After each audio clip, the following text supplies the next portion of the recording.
কালকে ও হঠাৎ করে সন্ধ্যার সময় আমার বাসায় গেছে। আচ্ছা, যাওয়ার পরে আমি আমার ওই মার সাথেও গ্যামজাম করছি। আমার ফোন দিয়ে তুই কানে, আমি বলছি আমি অমুক জায়গায় আছি। তাই বলতেছে তুমি কানে আইসি। আসার পরে আমার মার সাথে গ্যামজাম করতেছে, দু একটা করে গ্যামজাম হয়েছে। আমি ওর একদিন সরাই নিয়ে যাচ্ছি যে এক সাইডে চল, তুই আসলি কীভাবে, তুই আমার কিছু বললি এই সন্ধ্যাবেলা কথা বলতে আসলি কেন, কী সমস্যা কী? ও তোর ইয়ে করবো ও করবো, বিভিন্ন নেতা নেতৃবৃন্দ আছে, যেমন বর্তমান দুই পক্ষ দিয়ে এখন নেতৃবৃন্দ আছে, সেই নেতৃবৃন্দর উস্কানিতে যাওয়ার পরে ওরা আমি একদিকে টেনে নিয়ে যাচ্ছি। টেনে আমি এক সাইডে এসে গন্ডগোল হবে, এক সাইডে এসে আসার তাগিদে ওরা আমি একটা চল মারি, যেটা সত্যি। আর আমার এই চুরিতে ওর এই জায়গায় ট্রেন লেগেছে কথা এটু। ওই ও সারা রাত সেখান থেকে উঠিনি, সারা রাত ওর পাহারা দিয়েছে। দিয়ে ফজর আজানের সময় ও আমার বলতেছে তুই আনতে চলে যা, আমি বাড়ি যাবো। তারপর আমি আগে আগে আসতেছি, অন্ধকার আইসি ওর আমি এই পল্লী বিদ্যুৎ অফিস পর্যন্ত রেখে গেছি বাড়ি যাবো। ও করিস কি এখান থেকে আবার রিটার্ন গেছে, বাড়ির থেকে আবার রিটার্ন গেছে, যুক্তি করি তখন পরিষ্কার হয়ে গেছে। তখন পরিষ্কার হয়ে গেছে গিয়ে হাই স্কুল ওখানে গিয়ে আমার বলতিস কি যে এক নেতার সাথে যুক্তি করেছে মোলপাড়ায় করে, আমার ওখানে গিয়ে বলতিস কি কোন নেতা সে, ওই ওর এক চাষি বললাম আমরা ঈর্ষাদের কাজ গেলাম ওই পাশে, ওর নিয়ে ঈর্ষাদের কাজ গেলাম। এখন এসে আমার যুক্তি করে আমার বলতেছে আমার ফোন দে তুই কনে এইভাবে। তো এক্ষুনি আয়, আমার সাথে যাইতে হবে, আমার মার একটুখান বলতে হবে যে আমিও রেখে যাচ্ছি যে আমার মার একটুখান বলে দিতে হবে যে আমি ওর রেখে যাচ্ছি, কিছু জন করেন না। ওই বলে আমার ডেকে নিয়ে যায়, তখন পরিষ্কার মানুষজন যাচ্ছে, একজন আমার ডেকে আমি যাচ্ছি ওই পরে। আটটা আইসি, আসার পরে ও আমার সাথে আইসি, আসার পরে ঘরে আসার পরে আমি এখানে বলেছি ওইখানে বলেছি। ওর মা এসে পরে ঘরে দরজা দিয়ে তালা দিতে হয়েছে। সেই ভোর 5টার পর থেকে বিভিন্ন মানুষজন নিয়ে হয়রানিমূলক মান সম্মানী মনে করে বিভিন্ন রকম কথাবার্তা, চেয়ারম্যানের কাজ গেছে, এর কাজ গেছে, বলতেছে এ আমাকে বলেছে 10 লাখ টাকা কাবিন করি সাইড দিতে, এ করি সাইড দিতে, ও করি বিভিন্ন রকম আসি, বিভিন্ন রকম হয়রানিমূলক কার্যক্রম হচ্ছে। ব্ল্যাকমেল করছে, অবশ্যই ব্ল্যাকমেল বলছে 10 লাখ টাকা। তো টাকা প্রথম ওর মা বলতেছে যে তোর বাপের যে 2তলা বিল্ডিংয়ে লিখে দে, তারপর তোর কিন্তু সার্ভার। এ কথা আরও লোকের প্রমাণ আছে। তাহলে সে জায়গায় প্রিন্ট ওরা ছিল, ওরা বলতে চাচ্ছে কি যে ওর বাপের তো আমার বাবা আমার বোনের নামে সব অহিল কিনতেছে, ওর তো কিছুই নেই, কবরস্থান মতো কবরস্থান থেকে। আমি বারবার ওকে অনুরোধ করেছি, সকালে ভোরবেলা বাথরুমে যেতে পারিনি, বারবার অনুরোধ করেছি আলতাফ চাচা আছে দাদা আমার একটু বাথরুমে যাওয়ার সুযোগ দেন, ও কোনোভাবে আমার এই পর্যন্ত বাথরুমের দিকে মোট যাইতে দিনি। প্রস্রাব এখন একটা বোতলে করেছি, তা দেখে রক্তের মতো প্রস্রাব, লাল হয়েছে রক্তের মতন, গোসল নেই, খাওয়া নেই, দাওয়া নেই। ও একবার বাইরে গেছিল, তারপরে ওরা আমি বারবার অনুরোধ করলাম যে আমি তো চুরি করিনি, আমি তো এখানে ডাকাতি করতে আসিনি, সকালবেলা ডেকে নিয়ে এসো আইনি আমার এখানে দেখি কেন এইভাবে আমার আটকে রেখেছি, আমি তো শোন না। দাবি কি এখন আমার দাবি হলো আমি যদি কোনো অন্যায়কারী হয়ে থাকি, আমি যদি অন্যায় করে থাকি, সে আইনগতভাবে আমার ব্যবস্থা নিই, কেন আমার এভাবে চোরের মতো আটকে রাখবে।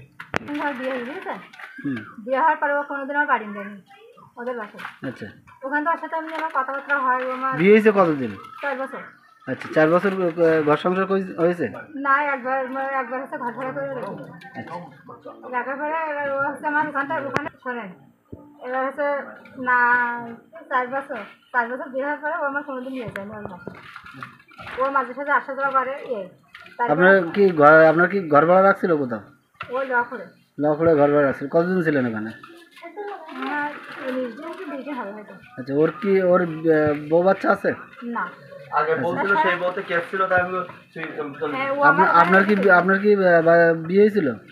হ্যাঁ হয়েছিল, সেখানে আমার একটা ছেলে ছিল। আচ্ছা, ওখান থেকে ওর বসে ওই করি। এবার শোনেন কি করেছে, ও হচ্ছে আমার সাথে 4 বছর থাকার পরে ও অন্য জায়গায় চুরি করে বিয়ে করি। আপনার বিয়ের পরে? হ্যাঁ। আচ্ছা, এই 4-5 মাস হয়ে বিয়ে করেছি চুরি করে, আমি জানিনি। পরে আমি জানতে পারিছি, ওর আমি বলেছি, ও বলে যে না আমি বিয়ে করিনি। এবার কিছুদিন পরে দেখি ও শুনি ওর বউ বাড়ি নিয়ে আসছে। হ্যাঁ, আচ্ছা, ও সেখানে যাওয়া আসা করে থাকে, আমার সাথে ওর সাথে তেমন কোনো যোগাযোগ থাকে না। আচ্ছা, আমি ফোন দিলে ও কবি গায়, আমার ফোন ব্ল্যাক মেরে যাবে, আমার সাথে ওর কোনো জানে। এবার এখন এই যে আটকা রাখলেন, এটা আমি ওর বাড়ি ওই বউ আনে, ও নিয়ে যায় মসজিদে। তারপরে হচ্ছে আমি ওর বাড়ি কালকে রাত্রি গেছি। আচ্ছা, বউর দাবি, বুঝেছেন, স্ত্রীর দাবি। ও আছে, ও যার পরে আমি ওর এই পাশে দাঁড়িয়ে থাকি, ওদের বাড়ির পাশে। আমি ওর কাছে ফোন দিচ্ছি যে আমি বলতে কি তুমি কোন জায়গায়, তো ও বলে গিয়েছে আমি এই পাশে দাঁড়িয়ে রয়েছি। তো আমি বলতে কি বাড়ি এসে দেন, আমি তোমাকে বাড়ি। ও ও আমার কবিকে ও ফোন কেটে দেয়। দেওয়ার পরে পিন্টুর সাথে আমি ফোনে কথা বলি যে মামা ওর আসছে আপনি আসেন নাকি বাড়ি, আমি কি বাড়ি আসি।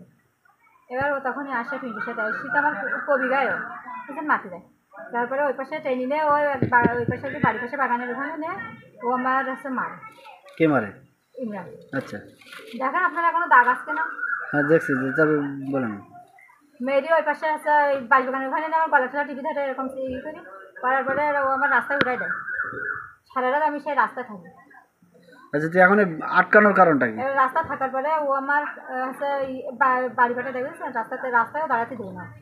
এবার ও আমার টানতে টানতে খানিক দূর আনার পরে এবার ও আমার সারা রাত হচ্ছে ওরকম বলে যে হানতে হাঁটতে এই করতে করতে আমার খানিক দূর নিয়ে আসে এবং আনার পরে তার মনে করেন খরচা আসান দেয় যেটা আমি বলেছি তুমি চলে যাই জানতে, আমি আমার মতো চলে যাই। এটা কোন জায়গায় যাবো কারণ ওই রাত্রে আমি এখানে আসি, ওরা বলে কি যে তোর কোনো ইয়ে নেই, তুই ওর ডেকে নিয়ে গেছা নেই গিয়ে ও এসে তোর সাথে থাকুক। কার ডেকে আসতে বলছে?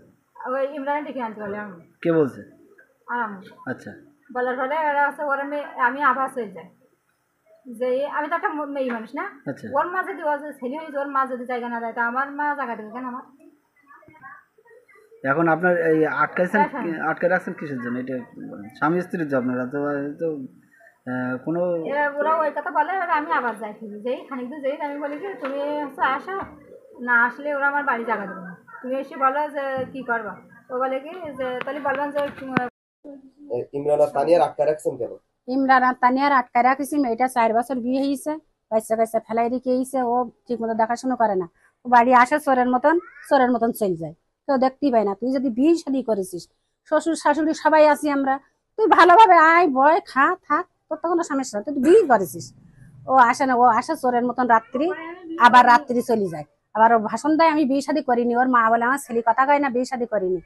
আচ্ছা থাক, এইভাবে চলতে চলতে ও হঠাৎ করে বিয়ে করেছে করি। এবার এই মেয়েটার আর দেখাশুনো করে না ঠিক মতো। মেয়েটার অবস্থা দেখিস, না খেয়ে না দিই হাল, ওর সর্বসব ধ্বংস করে দিয়েছে। ওর গহনা ছিল, টাকা ছিল, সংসারের জিনিসপাতি ছিল, সে সংসার তো আমি জিনিসপত্র গুলো নেসতে পারিনি, এই টাকা পয়সা গুলো ধ্বংস করে দিয়েছে। সেই স্বামীরা টাকার বদলি সে সংসারের জিনিসগুলো সব কেটে নিয়েছে, ওর কাছে টাকার হিসাবে সব নিয়ে নিয়েছে।